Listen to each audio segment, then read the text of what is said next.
નમસ્કાર દર્શક મિત્રો, હું આપનો દોસ્ત ડોક્ટર જયનારાયણ વ્યાસ. વિષયની શરૂઆત કરીએ તે પહેલા નાની વિનંતી. આપે જો હજુ પણ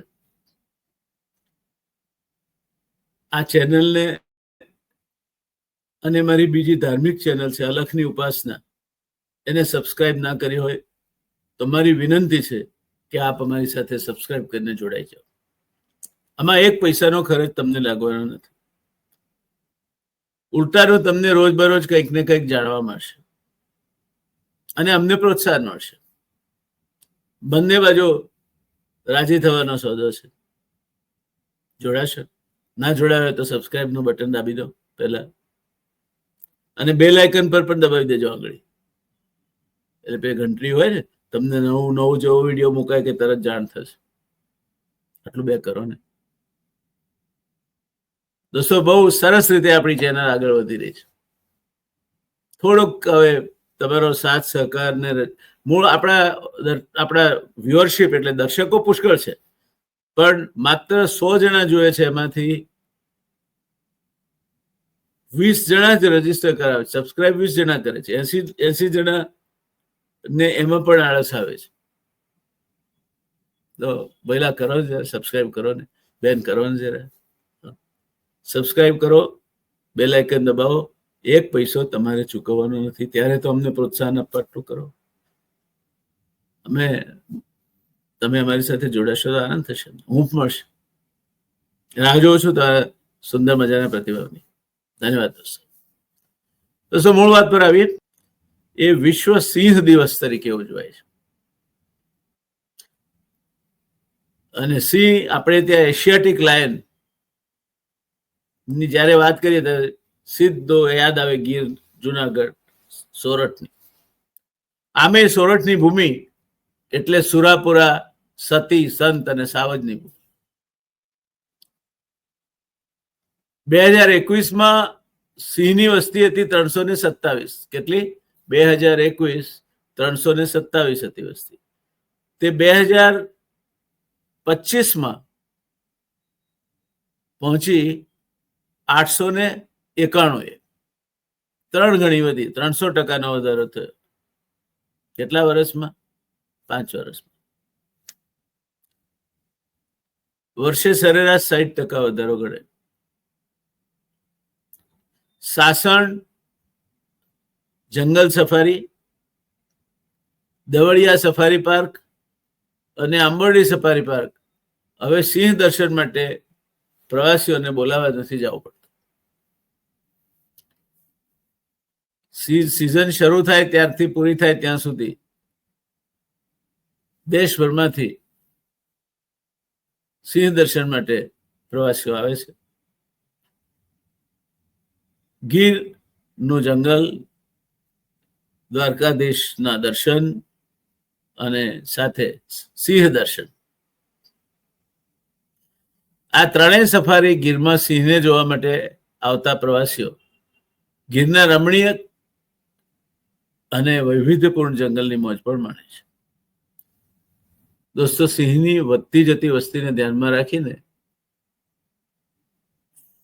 ફોરેસ્ટ કન્ઝર્વેશન એક્ટ 1980 હેઠળ જંગલની જમીન કોઈ કંપનીને આપવામાં આવે, કોઈ કંપનીને જોઈતી હોય જંગલની જમીન, એને કઈ હોટેલ કરવી હોય કે બીજું કઈ કરવું, તો એટલી જ જમીન એને બીજે આપવી પડે. સામે જમીન સામે જમીન આપવી પડે.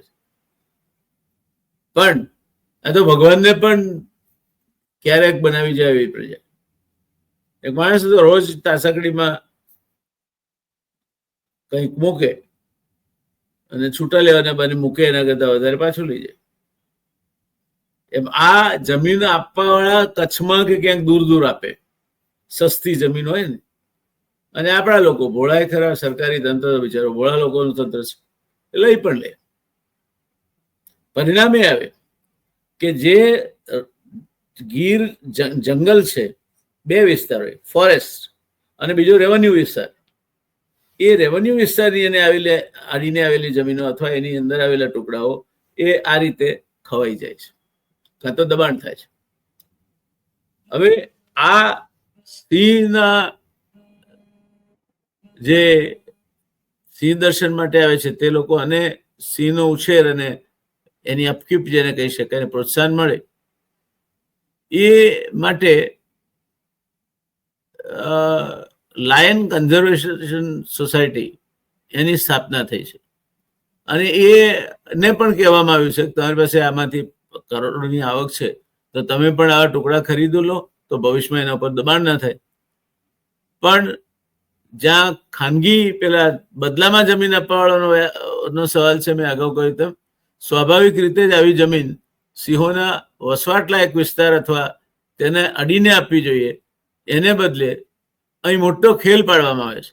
બદલામાં આપવાની થતી જમીન કચ્છ કે અન્ય વિસ્તારમાં જ્યાં સસ્તી જમીન મળી શકે ત્યાં પધરાવી દેવામાં આવે છે. તેરા પૂન તેરે દ્વાર. સરકારની લાયન કન્ઝર્વેશન સોસાયટી પ્રવાસીઓ પાસેથી દર વર્ષે કરોડો રૂપિયાની આવક મેળવે છે. આ આવકમાંથી સિંહોના વિસ્તારમાં સવલતોમાં વધારો કરવા માટે વિવિધ કામો હાથ ધરાય છે. સારું કામ છે, યોગ્ય રીતે થતા હોય તો.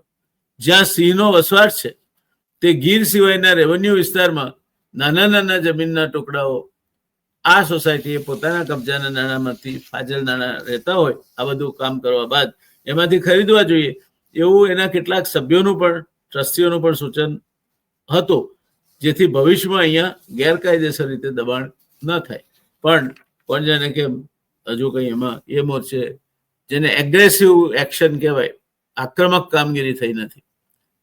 એવી વ્યાપક ફરિયાદો છે કે જ્યાં સિંહોનો વસવાટ છે ત્યાં લાયન કન્ઝર્વેશન સોસાયટી રેવન્યુ જમીન ખરીદવાનું કામ કરતી નથી. કેમ નથી કરતી એ જવાબ તો એ લોકો જ આપી શકે. એમાંના કોઈ આજે આ વિડીયો જુએ તો જણાવે મને. 9825005335. I repeat, 9825005335. 98-250-0-53-35. કોઈને કંઈ પણ જાણ કરવી આને લગતી તો મને વાત કરી શકાય. મારું નામ ડોક્ટર જયનારાયણ વ્યાસ. ઉપરાંત જંગલ આસપાસના વિસ્તારમાં કોઈ મોટો પ્રોજેક્ટ થાય તો પણ સોસાયટીને કરોડો રૂપિયાની આવક થાય છે, જે રૂટીન કામમાં જ વપરાઈ જાય છે. સિંહની વસ્તી વધતા હવે સિંહો ગીરથી આગળ છે બરડાના ડુંગર અને ચોટીલા સુધી પહોંચતા થયા છે. હવે તો અમરેલીના ગામડાની તો શેરીઓમાં હમણાં વચ્ચે જ ટેલિવિઝન પર મેં સમાચાર જોયેલા, સિંહ લટાર મારે છે મસ્તીથી અને ફરી નીકળી જાય છે. એની જંગલનો રાજા છે, કઈ ન તોડવા એનો અલગ જ હોય, ફરીને નીકળી જાય છે. તો અમરેલી જિલ્લાના કેટલાક ગામડામાં તો સિંહ રાત્રે શેરીઓમાં લટાર મારતા જોવા મળે. એમ કદાચ આંબરડી સુધી એ બાજુ પણ વિસ્તર્યા છે. જંગલના રાજાને પોતાનું સામ્રાજ્ય નાનું પડે, સ્વાભાવિક છે. એની વસ્તી 3 ગણી વધે તો સામ્રાજ્ય નાનું પડે. અને સિંહમાં બીજું એક હોય છે, દર્શક મિત્રો, એક વાર વાત સમજાય. દરેક પુખ્ત વયનો સિંહ પોતાનું પરિવાર નક્કી કરે છે. 2 પુખ્ત વયના સિંહ એક સાથે રહી શકતા નથી. એક શિયાળને 3 બચ્ચા આવે, 2 નર હોય ને 1 નારી હોય, તો એ પેલા 2 મોટા થાય પુખ્ત વયના, ત્યારે પેલો જે સિંહ ટોળાનો નાયક હોય એને લડાઈ કરે, કાં તો એને ભગાડી મૂકે, કાં તો પેલો એને ભગાડી મૂકે. પછી પાછા એ પોતાનો જુદો અડ્ડો સ્થાપે. પણ એ રીતે સિંહોનું કુટુંબ વિસ્તરતું જાય. આ એમની એક રીત છે. બે રાજા ક્યારેય સંભવી શકે નહીં એક સાથે. એક બેનમાં જેમ 2 તરવાર ના રહી શકે એમ 2 પુખ્ત વયના સિંહ એક ટોળામાં સાથે રહી શકે નહીં. એકે તો છોડવું જ રહ્યું અને ખૂંખાર લડાઈ થાય એમ. એટલે જંગલના રાજાને પોતાનું સામ્રાજ્ય નાનું પડે છે, એનો પરિવાર વિસ્તરી રહ્યો છે અને છેલ્લા 25 વર્ષમાં 3 ગણો વધારો થયો છે. પણ જંગલ તો ઘટ્યું છે, એના ઉપર બીજા પણ દબાણો આવ્યા છે. આપણે વિશ્વ સિંહ દિવસ 10મી ઓગસ્ટે ઉજવ્યો, આનંદની વાત છે. એશિયાટિક લાયન માત્ર ગુજરાતમાં જ છે, ત્યારે એની વસ્તી કેમ વધે અને નવા જંગલ વિસ્તારમાં પણ એના પગરણ મંડાતા થાય તેવું આયોજન રાજ્ય સરકારે કરવું જોઈએ. આમ થશે તો લાયન કન્ઝર્વેશન સોસાયટીને તો આવક વધશે જ, પણ સ્થાનિક ગામડાઓમાં હોમસ્ટે જેવી સવલતો થકી રોજગારી અને આવક પણ વધશે. હોમસ્ટેની એક મજા આવે છે, હું તો મેં માણેલી છે કોઈ ત્યાં રહીને. સરસ રીતે રાખે છે, સરસ મજાનો તમને સ્થાનિક ખોરાક, બાજરીનો રોટલો, તાજો તાજો માખણ, અને એમની વાડી સુધી સિંહ લતાર મારવા ક્યાં પહેલા પાણીનો હોજ કે પાણી પીવા રાત્રે આવે એ જોવા મળે. સવલત પ્રમાણમાં ઘણી સારી હોય છે. એટલે આપણે વિશ્વ સિંહ દિવસ 10મી ઓગસ્ટે ઉજવ્યો. આનંદની વાત છે. એશિયાટિક લાયન માત્ર ગુજરાતમાં છે ત્યારે એની વસ્તી કેમ વધે અને નવા જંગલ વિસ્તારમાં પણ એના પગરણ મંડાતા થાય તેવું આયોજન રાજ્ય સરકારે કરવું જોઈએ. કારણ કે આમાં જે પૈસા પાત્ર જે પૈસાદારો છે એ તો કાં તો પોતાના જૂ બનાવે છે, પૈસા પાત્ર નથી પણ રાજકારણમાં જેમની મોટી વગ છે ને એના કારણે પૈસા પાત્ર બન્યા છે એ ત્યાં રિસોર્ટ સ્થાપે છે કારણ કે એમને સરળતા પડે છે મંજૂરીઓ મેળવવામાં અને એમાં કાયદાઓનો ભંગ પણ થતો હશે કદાચ, આપણે જોવા નથી ગયા.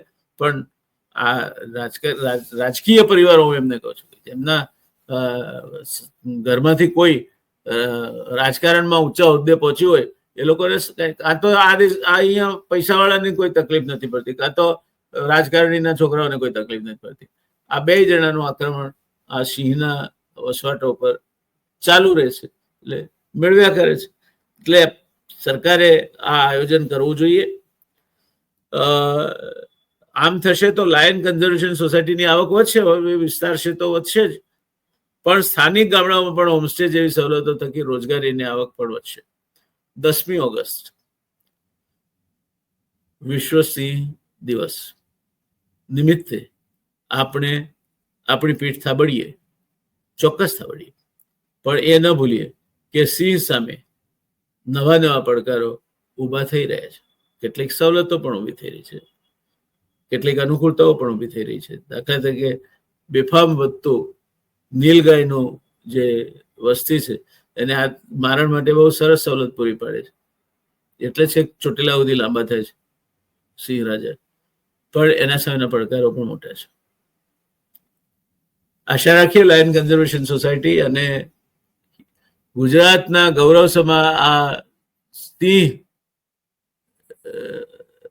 ના વસવાટની વિસ્તરતી જતી ક્ષિતિજો સાથે જે લોકો જોડાયેલા હોય તે બધા જ આ ગૌરવવંતા વારસાને વિકસાવવાનો, જાળવી રાખવાનો અને વધુને વધુ સિંહોની વસ્તી વધે તે દિશામાં જે કંઈ આડખીલી રૂપ થતી વસ્તુ હોય તે દૂર કરવાનો પ્રયત્ન કરે. અને ગુજરાત આજે પણ એશિયાટિક લાયન માટે જાણીતું છે, ભવિષ્યમાં એથી વધારે જાણીતું થાય એવી શુભકામનાઓ સાથે વિશ્વ સિંહ દિવસની હાર્દિક શુભકામનાઓ. આવજો દોસ્તો.